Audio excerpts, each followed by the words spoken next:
Welcome back to Conflicts of Interest. This is episode 572. I'm the host of the show, Kyle Anzalone. Got a lot of news on the war in Gaza to talk about on today's show, so please share the show. It's hosted at the Libertarian Institute. We repost the show on the blog at antiwar.com. You can find it at YouTube, Rumble, or Odysee for the video version of the show. And of course, it's up anywhere you could listen to audio podcasts. And with that, let's get into the news today.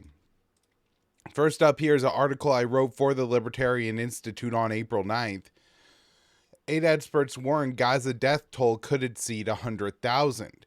A group of 8 experts said that more than 100,000 Palestinians could be killed by a combination of Israeli strikes, famine, and plague if the humanitarian conditions in Gaza are not significantly improved. In an interview with Haaretz, Francesco Cecchi, professor of epidemiology and international health at the London School of Hygiene and tropical medicine, and the leader of a group of scientists studying excess death in Gaza, warned of the abysmal conditions facing the 2.3 million Palestinians in Gaza. And so this is his quote. "The most troubling thing at the moment is the famine.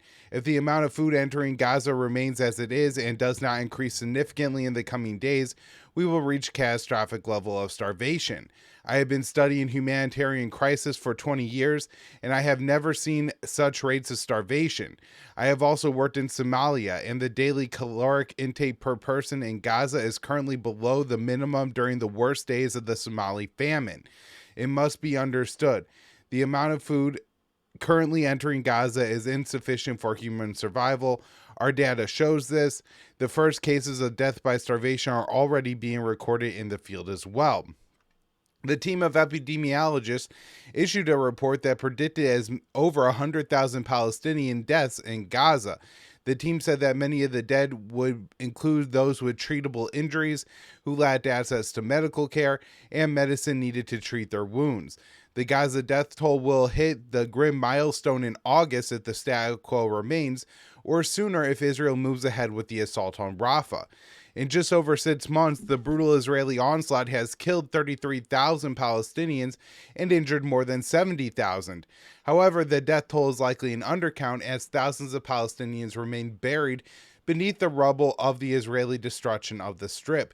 And that's something to point out here. It did seem that these experts were going off of the official death toll.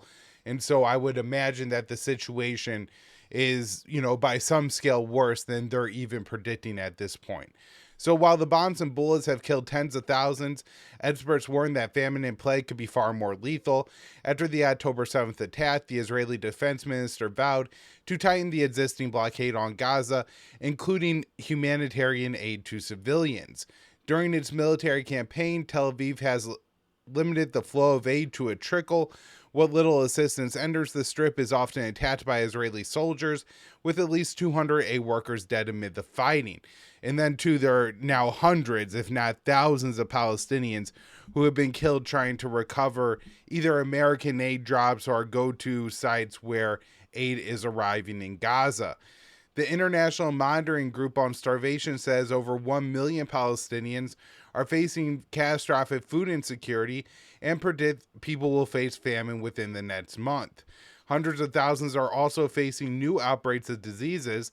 The World Health Organization has reported widespread respiratory infections and diarrhea, which could ultimately spell death sentences for the hundreds of thousands of malnourished children in the Strip. Along with stifling aid deliveries and targeting assistance, Israeli forces have decimated Gaza's internal agricultural sector, ensuring the Palestinians have nothing to eat as long as Israeli bulldozers have destroyed massive swaths of farmland, Gaza, and other greenhouses and other infrastructure. Another factor contributing to excess mortality is the destruction of the medical system. Most hospitals and medical centers have been attacked and destroyed. Additionally, Tel Aviv bars common medical equipment such as scissors, anesthetics, antibiotics from entering the Strip, claiming they could be used by Hamas. And so when you're talking about the excess death toll, right, and how you get from the 33,000 or probably closer to 50,000 Palestinians that are already dead to that 100,000 number, of course, thousands, tens of thousands are going to be children who starved or died of plague, other illnesses that were treatable, but there's also this massive category of 70,000 Palestinians who have injuries. Now, according to doctors in the Strip, they estimate about half of those injuries are serious injuries. So, when we're talking about that, we're not talking about people who, maybe suffered concussions or, serious, lacerations or something like that. But, we're talking about people who either have serious, probably compound leg breaks, people who have lost a leg, people who have serious burns over large parts of their bodies. I mean, we're talking about tens of thousands of Palestinians that are in these categories, people who need daily medical treatment and care, or else they're going to develop infections and their body is not going to be able to heal either from the burns or the amputation, and they're going to die. And so this is another large contributor to the amount of people who we are likely going to see die in Gaza in the coming months, are just those, again, who have treatable illnesses or who just have like an ongoing medical condition now, right? So imagine like if a 7-year-old gets one of their legs amputated or a foot amputated or an arm amputated, anything like this, they need, I think, about a dozen surgeries as they grow in order to, I don't know, but I'm assuming it's pretty horrific to have to do those things to make sure the growth around the stump is treated correctly and everything like. And if it's not, the person's going to end up dying, if not being in excruciating pain. And so they if these surgeries do not happen, all these people are going to end up in the death category as well. All right, so let's talk about that Rafa invasion, because that seems to be the biggest factor in how soon we will hit that grim 100,000 dead Palestinian milestones. This is from Dave DeCamp on April 7th at antiwar.com. Gallant, Israel withdrawing from southern Gaza to prepare for Rafa invasion. The Israeli military announced on Sunday that it was withdrawing troops from part of southern Gaza, a step the Israeli defense minister Yoav Gallant said was being taken to prepare for the assault on Rafah, the southern city on the Egyptian border that's packed with 1.5 million Palestinians. He said the withdrawal of troops from Khan Yunis was carried out after Hamas ceased to function as a military organization in the city. The forces left to prepare for the operation of Rafah. The Lieutenant General Halvedi, the head of the Israeli military, said that the withdrawal does not mean that Israeli slaughter of Palestinians would end anytime soon. He said, the war in Gaza continues and we are far from stopping. Senior Hamas officials are in hiding. We will get them sooner or later. According to the Jerusalem Post, the withdrawal means that the Palestinians can freely move in southern Gaza and in the city of Khan Yunis, but the Israeli military is still keeping northern Gaza cut off from the rest of the Strip. The White House said that the Israeli announcement was likely about rest for the Israeli troops who have been in southern Gaza for 4 months.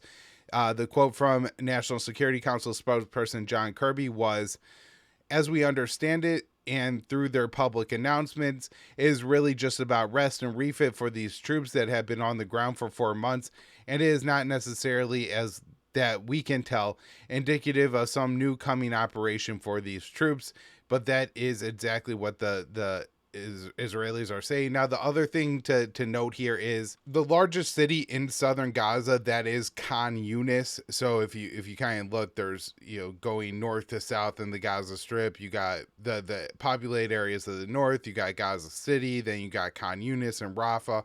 And so the Israelis have not necessarily just warred north to south, but since at least that November ceasefire, have been working their way south and really expelling the Palestinians as they go, destroying everything as they go, and driving the Palestinians, more and more into Rafah, where I think there's about 1.5 million Palestinians at this point, but that seems to be a pretty rough estimate to me. Now, with the Israelis making this announcement, it seems that the Palestinians can then return to Khan Yunis, and some of them have been doing so, trying to go back to their homes and things like this.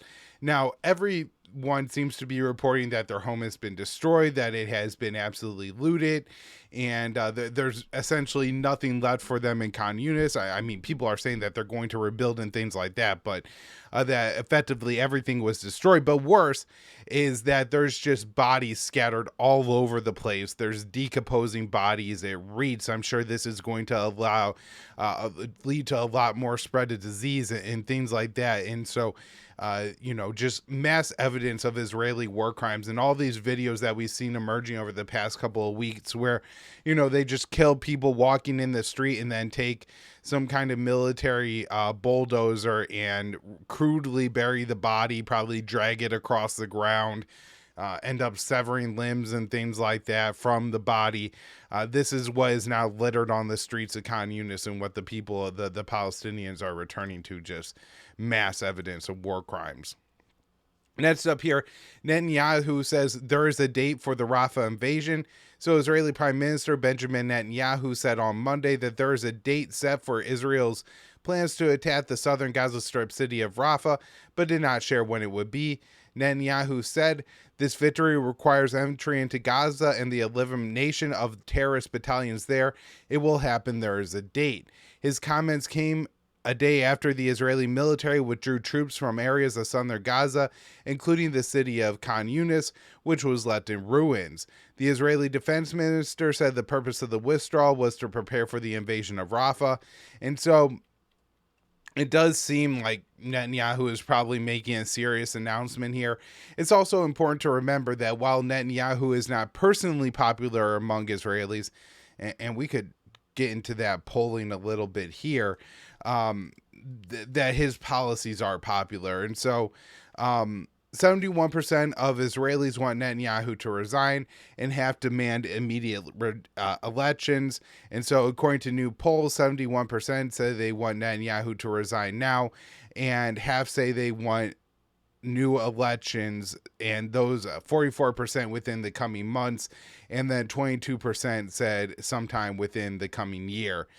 So, the Israelis do want to change, but they have made it very clear that change really isn't a change to the policy towards the Palestinians, merely just a change in leadership because of what they see from a failure stemming from October 7th, and an inability to rescue the hostages, that a lot of Israeli troops have been bogged down and killed in Gaza. And so, they have a lot of grievances about how Netanyahu's policy operated prior to October 7th, and then how he has conducted the war, but not necessarily against the war itself.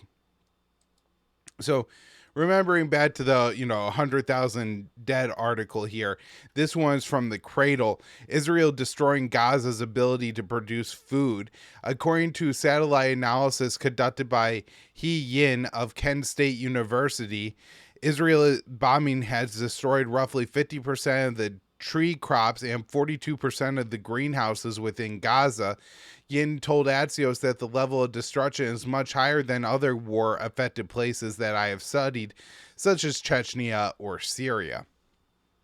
So that helps to understand why there are so many people in Gaza starving. Now, after the Israelis blew up with successive strikes, took out and eliminated the entire World Central Kitchen's aid team in Gaza, the Biden administration demanded the Israelis open more border crossings, and they said they are going to open the Erez border crossing. This is the one in northern Gaza, but it hasn't happened yet, apparently. And so last week, we had Antony Blinken, our Secretary of State, say, the Israelis, they were saying the right thing, but we'll see if they follow through. And so far, it does not, they do not seem to be following through. Then the other thing, the U.S. was asking for a ceasefire in Gaza, but this would be tied to a hostage deal, and both Hamas and Israel say no progress has been made in ceasefire talks. So this from Dave DeCamp, April 8th, antiwar.com. Both Hamas officials and the Israeli officials said on Monday that there was no progress made towards a hostage deal in the Egyptian-Qatari mediated ceasefire negotiations that were taking place in Cairo.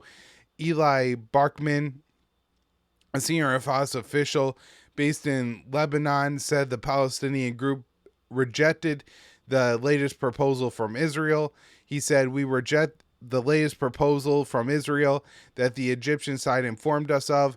The Politburo met today and decided this." Another unnamed Hamas official said that Israel did not change its position, saying there has been no change in the position of the occupation by Israel, and therefore there is nothing new in the Cairo talks. An Israeli official told Ynet, that's an Israeli outlet, that they still don't see a deal on the horizon, and the two sides remain far apart. Now, a lot of the negotiations here seem to be around this idea that Hamas has to release all the Israeli hostages, but Israel doesn't have to release their Palestinian hostages. And while the Palestinian hostages are always called prisoners because we treat everything Israel does as a legitimate state action and everything Hamas does as the condemnable actions of a terrorist group, there's this disparity, right, where asking the Israelis to release the Palestinian prisoners, you go, oh, well, these are murderers and villains and all kinds of other things. And when Hamas captures Israeli soldiers, and many of the people that they do have left that they're still holding are Israeli soldiers, you know, these are hostages and they deserve their immediate release, but there's no, condemnation or questions about that. And so if we're going to call on one side to release hostages, both sides should release all the hostages. All right, next up here, Biden says Israel should call for a 6 to 8 week ceasefire in Gaza. President Biden said in an interview with Univision that aired on Tuesday that Israel should call a 6 to 8 week ceasefire in Gaza, and appeared to not to condition the truce on a hostage deal with Hamas. And so this is what Biden said. "So what I'm calling for is the Israelis just to call for a ceasefire, allow for the next 6 to 8 weeks, total access to all food and medicine going into the country," Biden said in the interview, which was recorded last Wednesday, 2 days after Israel killed 7 World Central Kitchen workers, including an American citizen. "I have spoken with everyone from the Saudis to the Jordanians to the Egyptians. They're prepared to move in. They're prepared to move this food in. And I think there is no excuse not to provide the medical and the food needs of the people. It should be done now." And so, while it kind of seems like this is maybe a policy shift for the Biden administration, since this interview was recorded, the White House has been pretty clear that any kind of ceasefire to the Israelis, well, one, they're not going to condition U.S. aid on it. And so it's really just, saying, please, Israel, can you do this? Not, Israel, this is what you need to do if you want to keep getting U.S. weapons. But two, that since they have conditioned a ceasefire on a hostage deal, which again, the Israelis don't seem to really show any interest in. All right, next up here, this one from Brett Wilkins, we ran at antiwar.com, originally published at Common Dreams, where Brett does a lot of very good work. So world marked 6 months of relentless death and destruction in Gaza. Peace and human rights advocates on Sunday renewed calls for an immediate ceasefire in Gaza and an increase in life-saving humanitarian aid for starving people as the embattled enclave marked 6 months since the start of the Israeli genocidal retaliation for the October 7th attack.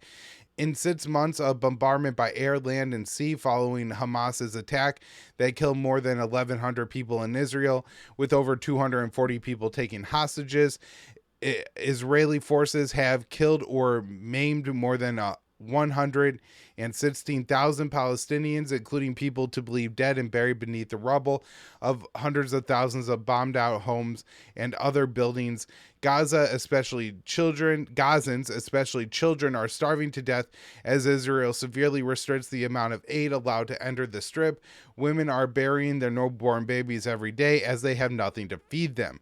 Around 90% of Gaza's 2.3 million people have been forcibly displaced, perhaps permanently, in what many Palestinians and international observers are calling a new Nakba, which is a reference to the ethnic cleansing catastrophe perpetrated by Jewish militants during the establishment of the modern state of Israel in 1948. Gaza's infrastructure has been obliterated, with reconstruction expected to cost nearly $20 billion, or nearly Palestine's entire gross domestic product. And I think the bigger deal, rather than the actual cost to rebuild Gaza at this point, would be Israel letting in the building material to make that so. And so with all the horrors that we've already been talking about on today's show, we have this really wild statement from our Secretary of Defense. Secretary of Defense Lloyd Austin on Tuesday claimed there was, quote, no evidence of genocide in Gaza despite the massive civilian casualties. Senator Tom Cotton, who's a Republican from Arkansas and one of the biggest hots in the U.S., asked Austin if he believed genocide was being committed in Gaza in response to protesters who disrupted a Senate Armed Services Committee hearing. The demonstrators said the U.S. was complicit in genocide by supporting Israel. I want to address what the protesters raised earlier. Is Israel committing genocide in Gaza? Austin replied, we do not have any evidence of genocide. His comments align with the U.S. government's rejection of the International Court of Justice ruling that was plausible Israel is committing a genocide.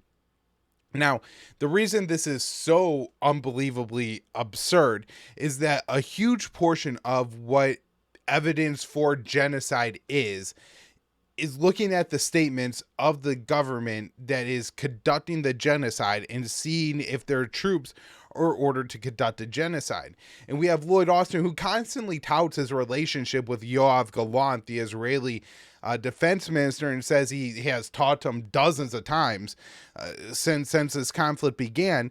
And Gallant has not only said there's no innocents in Gaza, said that they're all human animals, and said that the Israelis would not allow food or other aid into Gaza and create the famine that we have seen. So right there, you have evidence of an Israeli minister, a high-ranking Israeli minister, the defense minister, ordering the blockade of aid entering Gaza to create a famine, and then the famine now being on the ground in Gaza and everybody recognizing and seeing it. And so how could Austin possibly get up there and say, and with the amount of Israeli other high-ranking officials, Netanyahu, Gallant, Itamar Ben-Gvir, Smotrich, so many Israeli officials have just outright declared that we need to wipe out the Palestinians, we need to resettle Gaza with Israelis. And so, to say that there's no evidence of this is just absurd, especially when you look at the devastation, destruction of Israel and things like the Lavender program, and just understanding how the Israelis admit how indiscriminate this bombing campaign was. All right, next up here, father of American aid worker killed by Israeli drone in Gaza tells Blinken U.S. should cut aid to Israel. So the father of an American who was killed by Israel in Gaza while working for the World Central Kitchen, WCK, spoke with Secretary of State Antony Blinken and told him the U.S. should cut military aid to Israel to end the slaughter in Gaza. Jacob Finkler, a 33-year-old dual U.S.-Canadian citizen, was killed alongside 6 other WCK workers while traveling along a pre-approved route by the Israeli military. He leaves behind a 1-year-old son, Jasper, and his partner, Sandy. If the U.S. threatened to suspend aid to Israel, my son would probably be alive today, Jacob's father, John, told the AP. I'm hopeful that this will be the last straw, that the United States will suspend aid and will take meaningful action to leverage change in a way that Israel is conducting this war. And look, from what the father said, in some way, his son's legacy is having the most impact that we've seen so far on the U.S. support for Israel, but it doesn't look like Biden cares enough about his son, about American citizens intentionally murdered by Israel to actually do anything meaningful about it, because our president's a coward and a sellout to Israel. All right, next up here, Nancy Pelosi signs letter urging Biden to halt weapon transfers to Israel. So Nancy Pelosi, remember a couple months ago, if you supported ending arms transfers to Israel, first you were an agent of China, then you were an agent of Russia. She wanted the FBI to investigate you. Oh, and by the way, people have made pro-Palestinian social media posts have been investigated and questioned by the FBI. So You wonder if they're going to take a look at Pelosi next. Obviously, that's a joke, but this is somewhat significant because she is a real, again, not to Biden's standard or maybe some of the other hots, but she is really committed to Israel. So former House Speaker Nancy Pelosi joined a group of House Democrats in a letter urging Biden to halt weapons transfers to Israel until there is a full investigation to the Israeli killing of 7 workers for WCK. Pelosi's signature is notable since she has been a staunch supporter of Israel throughout her long career in Congress. In 2018, she vowed that if this capital crumbled to the ground, the one thing that will remain is our commitment to our aid. I don't even call it aid, to our cooperation with Israel. So that's absolutely insane. And the letter is okay. It's really just saying that Israel needs to better investigate itself over the killing of the WCK and not necessarily really looking to change the overall U.S.-Israeli policy. All right, next up here, this one I wrote for the Institute on April 8th. Israel seeks to sell weapons used in Gaza slaughter. So Israeli weapons makers are selling weapons platforms that have been utilized during the onslaught in Gaza. Tel Aviv's armed industry has found buyers among several Asian countries as Washington tries to make allies in the region preparing for a future war with China. Last week, several Israeli arms makers hosted delegations from multiple Asian nations at their booth at the Singapore Arms Expo. John Ostwaller, editor-in-chief for the Air Current, explained they've come to demonstrate their power. Adsam Vision's CEO, Roy Refton, said in an interview with Asia Nikkei that his company was coordinating with the Israeli Defense Forces in Gaza to refine its military AI tech and then export it abroad. Some of the weapons platforms featured in Singapore have been used in Gaza. Over the past 6 months, Israel has killed at least 33,000 Palestinians. Most of the dead are women and children. Several international rights experts have warned that the Israeli operations amount to a genocide. In coverage of the Singapore arms event, Haaretz notes that some of the drones touted by the Israeli arms dealers were also used by Azerbaijan in Nagorno-Karabakh. Last year, the Azeris completed an ethnic cleansing of the region and forced the enclave's last 100,000 residents out of the Republic of Artsakh and into Armenia. The Israeli officials said it was primarily seeking clients who did not buy Chinese arms. This is what a senior Israeli defense company's on hand told Haaretz. An Israeli official said it was primarily seeking clients who did not buy Chinese arms. Ultimately, the countries in the region are threatened by the Chinese. Here at the air show, they don't buy fighter jets from China. According to the Stockholm International Peace Research Institute, Israel sells most of its arms to India and the Philippines. The U.S. has tried to include both New Delhi and Manila in its Asia-Pacific alliances with the aim of fighting a future war with China. The U.S. has frequently sanctioned other countries over alleged war crimes and human rights abuses, while ignoring the rampant abuses committed by the Israelis in Gaza.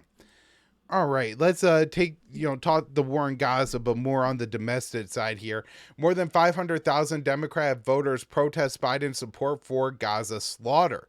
And so Dave is just talking about how many people have now voted across the nation in these uncommitted primary votes. So in some states, if you don't like any of the choices, in the Libertarian Party, we have NOTA, none of the above. And I guess in the Democratic primaries, they have this uncommitted option. And so this is a lot of voters in some states. I think in Wisconsin, it was 30% voters that voted this way. And so you would think that the Democrats would be very concerned. And then we had this odd statement from Biden a few days ago. He was asked if the Israelis was asked if there would be any change in U.S. policy towards Israel, and Biden said that the Israelis are doing what he asked, and signaling there would be no need to change the support. But this is mounting and becoming an issue. Matt Duss, who is a former foreign policy advisor to Bernie Sanders and is now at the Center for International Policy, and he's kind of somebody who I think at one time was kind of known for being more progressive, but is now more just a centrist establishment Democrat. And he said that it had that, talking about Biden's policy on Israel, he said is undermined one of his most important assets against Trump. Biden's reputation, agree or disagree with him, was he's a decent guy. He's an empathetic guy. He's an honest guy. But this policy has been a cruel policy. I'm encouraged by the president now seems to recognize the shift in his approach, but it's slow. It's too slow. It has been a move. And so I didn't want to talk about this whole political article that this quote comes from, because a lot of it is trying to do this whitewashing that we have seen time and time again, where rather than actually what the Democrats are going to try to do to maintain their support for Israel without upsetting their base is in a couple of months or whenever this war is over, they're going to say, whoa, that was ugly. And this Netanyahu guy and a couple of the people in his government, like Itamar Ben-Gvir, they're nuts. And we shouldn't support them. And so we're going to ask Israel to hold elections, and the Israeli people are probably going to elect someone better, someone, more decent people than Netanyahu's corrupt and they have all these problems. Ben-Gvir really doesn't like the Palestinians. So, they'll acknowledge some issues with the current government. They'll talk about how much they don't like Netanyahu and how he's a bad guy. And then the Israelis will elect a coalition headed by Benny Gantz or Naftali Bennett that will do the exact same thing as Netanyahu, and all the Democrats are going to go, wow, the Israelis have changed so much, we could go back to supporting them just like before. And so that's the plan here from the Democratic side. I really do believe that is what they intend to do. I think we initially saw like the first moves of this with the Chuck Schumer speech, and now, here's where we are, where the Democrats are just pretty much openly talking about this. And so, we had to remain very aware and vigilant of this, because they're going to really try to pull a fast one on us to keep supporting Israel at the same rate as they were without any, meaningful changes in the treatment to the Palestinians. All right, everybody, thank you so much for tuning into the show today. So a couple of things. I'm trying to have like more guests on the show. We've been so busy here. There's just been so much to talk about that I've been doing more than 3 shows most weeks recently. I know last week was an exception, but I think this week I'm going to probably have 5 shows out, one every day, Monday through Friday for you. So I guess I just had a couple of questions for you all. Is it too much content? If it is, let me know. I could try to back off on doing some of the interviews or something like that and just stick more strictly to the news stuff. If you like the interviews, you like me to cut some of the news stuff, let me know. I could see what I could do about that as well. I'm also trying to keep the shows to, closer to a half hour, especially for a solo show. It's a lot to stand here and talk for almost a full hour. So if you would rather me do less shows but longer shows, and like I could probably done an hour-long show today and not put out a show tomorrow, let me know what you guys think. I'm not trying to change up what I'm doing too much here, but it just seems like, especially over the course of the past 6 months, but particularly the past 3 months, I just feel like I need to put out more content. And I really do want to have on, basically weekly, somebody like Matt Ho, Daniel McAdams, Dave DeCamp, Misty Winston, to come on and just, chat a little bit about what our perspectives are going on, and maybe try to get out of the weeds of the day-to-day news stuff. So again, let me know what you guys think, and I appreciate you all so much for helping me out. And if you haven't saw yet, I was on Judge Napolitano's show, Judging Freedom, on Monday. So if you haven't yet gone over, check that out. If you like how he sounded, leave a nice comment on the page. I know his team looks at that, and that's one of the things that helps me to go back on the show. Thanks, everyone.